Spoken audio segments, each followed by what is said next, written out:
আসসালামু আলাইকুম। আমি ডিমের ঝোল রান্না করবো, এই জন্য ডিমগুলো এখনই ভেজে নিচ্ছি, তেলে ভুনায় নিচ্ছি।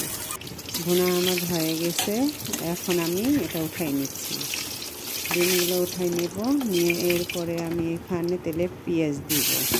পেঁয়াজটা নাড়াচাড়া করব, করে একটু লাল লাল করব। লাল হয়ে গেছে, এখানে আমি লবণ দিব, পানি দিলাম, তারপর লবণ দিব, হলুদ দিব, একটু জিরার গুঁড়া দিব, শুকনো মরিচের গুঁড়া দিব, দিয়ে নাড়াচাড়া করবো।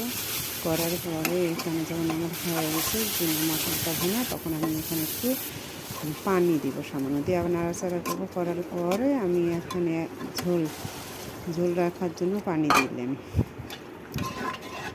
আমার ঝোলের পানি দিছি, এখন আমি ডিমগুলো দিচ্ছি। ডিম দেওয়ার পরে একটু জাল হবে।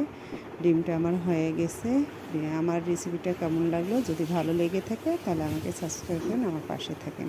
আল্লাহ হাফেজ।